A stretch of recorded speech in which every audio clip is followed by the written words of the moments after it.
We're here on Saturday. It's the Art on Foots Festival, so we're here at the CAOS Gallery, and you've got a beautiful piece here, which you call Which I call Untitled. Untitled. Yes, it's from the construction work series, which began the year that this piece was done in 2005.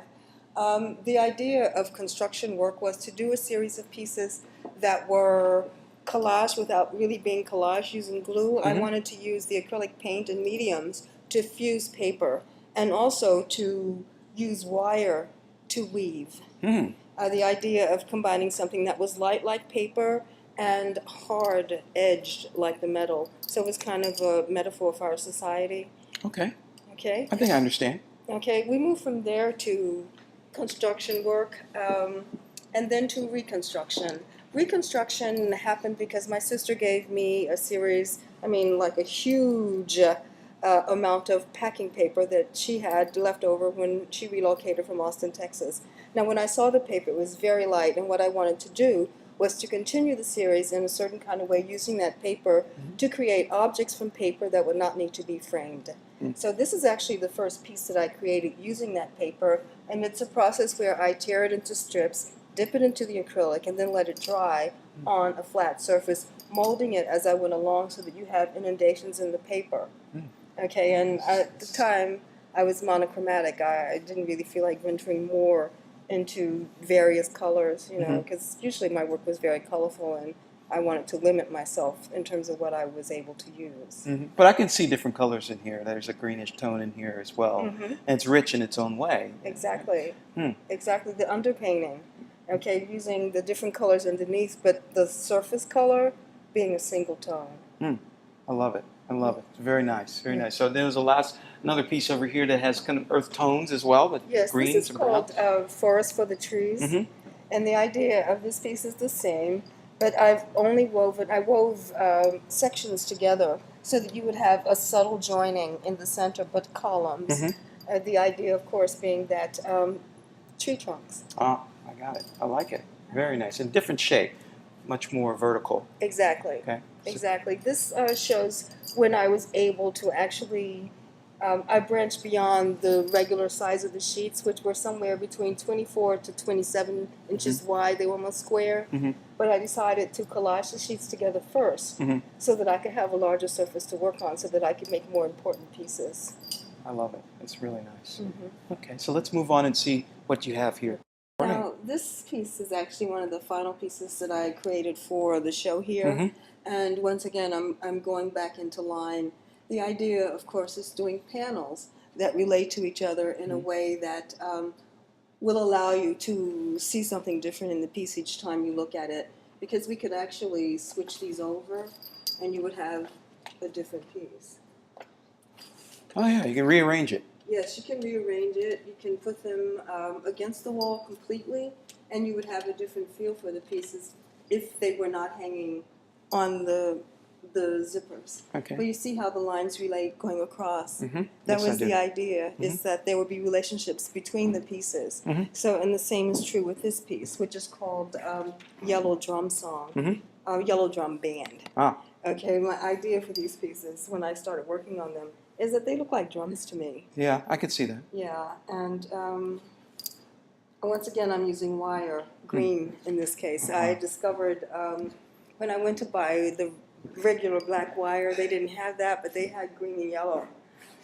Look at that. It looks like a little bamboo piece there. Well, actually, bamboo versus bamboo, which is actually embedded in one of the other pieces. But this is me. The final piece in the series for this, where I'm actually trying to work a little bit more with the wire, giving it a more sculptural dimension. Oh, I like that. It's a little smaller version of that. And it's priced accordingly, right? Yes. Okay. Now, this piece I've actually gotten quite a number of comments on. It's, of course, untitled, like so many of these pieces are. But once again, I'm trying to work with a different form for myself. I wanted to go horizontal versus vertical, and to try to do something that was long, and using, again, the colored wire.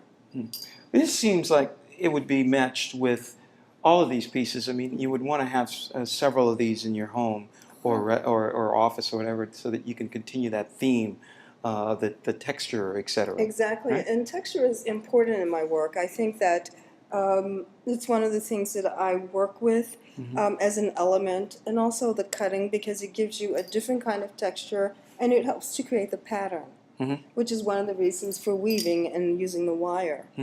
Wire being line, of course. Yeah. Good. So these pieces I included because they're the paper in its purest form, where I actually used them to lift color off other pieces. And I wanted to, once again, have the dimensionality where you would have the ability to change the face of the piece, as it were. It also responds to my Japanese influence, where screens, the idea of screens. Soji screens, and did you study those? Yeah. Well, actually, I spent some time in Japan 10 years ago, and I've always been influenced by Japanese art, and it's one of the things that I really love about these pieces, and actually all the work in the show, is that they're not really made to be on display forever. The idea is that you change it. You know, that you put them away and then you bring them back out. You know, in Japanese art, there's a thing where you bring things out seasonally so that you change the mood. Oh. Well, it's nice if you have the budget and you have the seasonal attitude that you can change things as the colors change outside, or et cetera, right? Exactly. I mean, and that's Japanese art. The whole idea of having a piece for your tea room, for example, and it is changed seasonally. If it's winter, then you might have a snow scene up. Yes. I mean, if it's spring, you might have the cherry blossoms. This piece actually uses bamboo.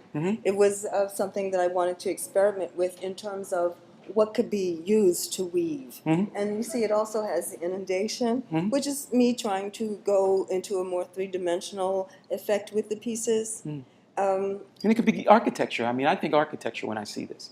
Well, yes. Something about it looks like a facade of a building to me, if I could imagine those being windows. Exactly. Okay. Exactly. Yeah, and then we get to this piece, which is actually one of the earlier pieces, and when I went to buy that wire, the black, and they didn't have it, and I got the yellow and the green because those were the colors that they had. The yellow spoke to me for this piece, and I realized that it would help to bring out the yellow in the piece. It's actually something that can be hanging in space, i.e., my idea for it is an alcove, so that you would be able to see it from both sides. Okay, great. I love Yeah. it. It's beautiful as well. Now, really got into the pink here. Oh, yes, I did. Actually, if you're looking at it from this direction, you see these parts of it, so that it gives you a certain kind of depth. Oh, I and see. You're dimension. looking under the, yeah. Yeah, I mean, but it gives you an added image, so that the pieces can actually be seen from the front, and you have one view of them. And then if you look from this way, then you become very aware of the cuts in the paper. Yeah.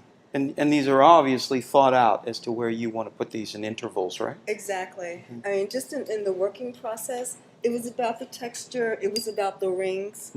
I thought when I started putting the rings on that they were actually just going to be flat pieces of wire. Yeah. And then it spoke to me and said, turn me. Oh.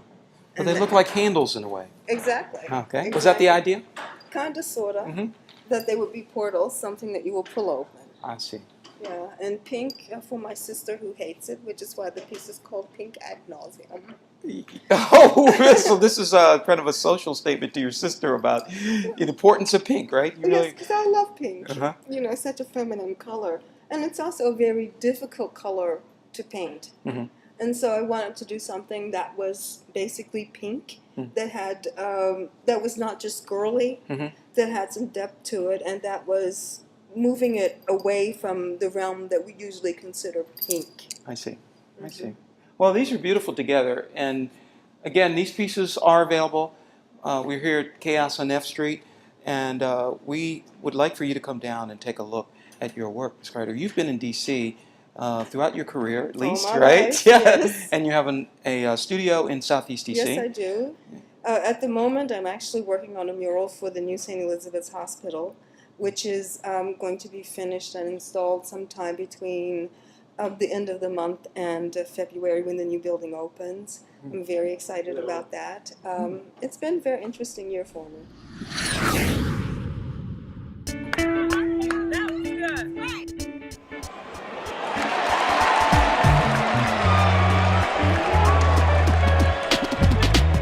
All right.